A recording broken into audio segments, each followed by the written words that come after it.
Bonjour et bienvenue dans cet éclair d'infos. Si j'avais voulu être parfaitement précis, j'aurais dû mettre le titre au singulier car aujourd'hui, pas besoin de chapitrage, il n'y aura qu'un seul sujet.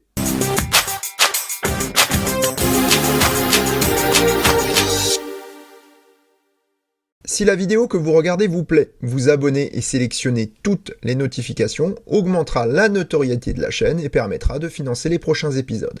Merci d'avance.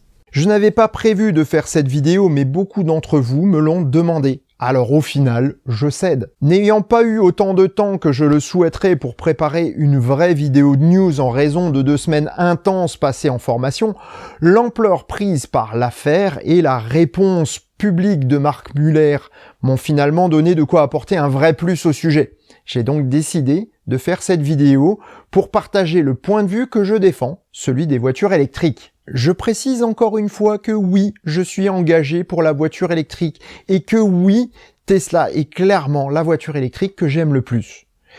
Ne venez pas me reprocher d'être pro-Tesla ou anti-autre.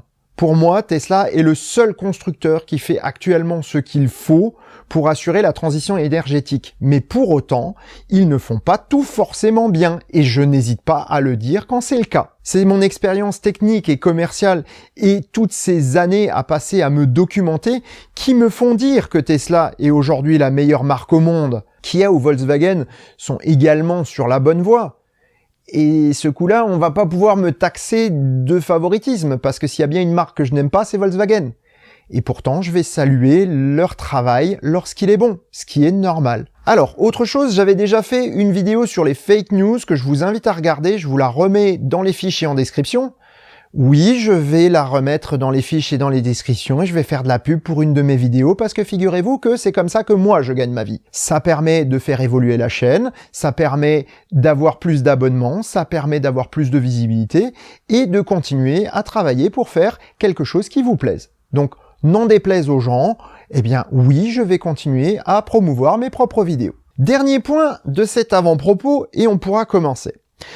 Vous ne trouverez pas de lien vers l'émission d'Arte pour la bonne et simple raison que je ne souhaite pas promouvoir la diffusion d'une telle émission. Mais on en reparlera plus loin dans la vidéo, vous comprendrez le mécanisme. Au contraire, je vais partager le lien vers le débunkage effectué par Mark Muller pour qu'un maximum de personnes soient en possession des vrais faits avant de regarder le contenu audiovisuel d'Arte. Je vous parle pas ici d'opinion, mais bien de faits et de réalité incontestable. C'est d'autant plus vrai que le film À Contresens a reçu le prix du meilleur documentaire au Rush Doc Festival du film documentaire de 2020. Voilà, je pense qu'on peut se lancer sur le sujet. Vous n'êtes pas sans remarquer que depuis quelques mois, la voiture électrique gagne du terrain. De plus en plus de conducteurs adoptent la voiture électrique et un nombre croissant de modèles sont proposés à la vente. De nombreux constructeurs changent leur fusil d'épaule et orientent massivement leurs investissements dans le secteur et commencent à proposer des produits plus aboutis et plus abordables que les premières générations de voitures électriques. Des regroupements de constructeurs se forment, des consortiums naissent pour assurer la fourniture de tous les éléments en vue d'une production de masse généralisée. En bref, le vent est en train de tourner pour le lobby pétrolier et ses membres n'en sont pas dupes. Lorsqu'à Contresens, le film est sorti, Mark Muller et Jonas Schneider ont donné la parole à tous les points de vue, afin de permettre au spectateur de se faire sa propre opinion, juste en se basant sur des faits et une enquête impartiale. Le journaliste Guillaume Pitron a exposé ses opinions à cette occasion. Le hic, c'est que le reste des investigations du film démontrent clairement que ce monsieur, au pire, affabule et au mieux, ment sciemment. Il a dû très mal le prendre puisque la face cachée des énergies vertes est clairement une réponse au film suisse. Monsieur Pitron s'offre le luxe de diffuser sur Arte avec des moyens énormes, alors que il y a quelques semaines, son documentaire n'existait pas. Enfin, si on peut parler de documentaire, parce qu'il n'y a rien de documenté dans ce qu'il dit. Comme tous les complotistes ou adeptes de gourous un peu fumeux aux apparences respectables, et je parle de ceux qui ont des diplômes censés valider des connaissances et non servir d'étendard à leur biais d'autorité, les pétroliers savent que s'ils jouent franc jeu, avec de vraies informations, ils ont perdu la partie. Sachant qu'ils ont pris soin de bien verrouiller leur influence au sein des milieux politiques et médiatiques, ils vont utiliser leur pouvoir et leur argent pour protéger leur business au moyen de fake news, de désinformation ou même de trolling sur les réseaux sociaux. Vous ne me croyez pas? Allez voir cette vidéo de Monsieur Sam concernant l'affaire de l'autre documentaire du moment, Hold Up. C'est édifiant. On va maintenant décortiquer leur manière de procéder. Ils vont travailler sur plusieurs plans. Premièrement, la désinformation. Au moyen de documents créés de toutes pièces, d'articles rédigés par leurs soins et disséminés stratégiquement sur le net pour leur servir de source, ils vont affirmer toute une série de fake news décrédibilisant les adversaires. Ils utilisent parfois également de vraies informations obsolètes, mais légèrement détournées, ce qui rend leurs propos plus crédibles. Leurs affirmations ne reposent généralement sur rien de concret, mais comme peu de personnes vont aller contrôler l'information, eh bien, ça va passer tout seul. Ces fake news sont très appréciés par les médias de grande diffusion parce qu'ils rapportent énormément de revenus publicitaires, étant donné qu'il y a beaucoup de vues, vu que c'est très putassier. Ceux qui font correctement le boulot vont avoir beaucoup plus de mal à passer parce qu'ils n'ont pas les mêmes moyens, ni les mêmes influences de ces lobbies. Seconde méthode utilisée, c'est l'effet de masse. Utilisant des sociétés de services ou des robots informatiques, les gourous vont littéralement inonder les réseaux sociaux et les commentaires d'articles de propagande en faveur de leurs fake news. Ils payent ces services pour faire le sale boulot. Ces services sont légaux d'ailleurs, et tout à fait communs dans le monde du marketing. Je vous renvoie à nouveau vers la vidéo de Monsieur Sam sur le sujet ou celle de Defecator qui a également démontré le fonctionnement de ces services. Le côté pernicieux du système est que même si les messages sont clairement identifiés comme faux par les personnes correctement informées, ils renvoient tous vers les articles ou les contenus que le lobby veut voir diffusés, boostant ainsi son référencement naturel, donc sa propagation. Autre effet pernicieux. Imaginez que vous fassiez un commentaire sur Facebook. Le fait d'avoir commenté va être partagé à tous vos amis. Et lorsqu'ils vont ouvrir cette alerte, c'est le lien vers la fake news qui sortira en premier, avant votre propre commentaire. C'est ainsi que je me suis retrouvé noyé par les liens vers le dérapage d'Arte sur les énergies vertes, en raison des commentaires négatifs faits par mes amis Facebook. Non seulement le lien vers la fake news est visible et incite à aller le voir, mais en plus, cela augmente le référencement naturel de la fake news.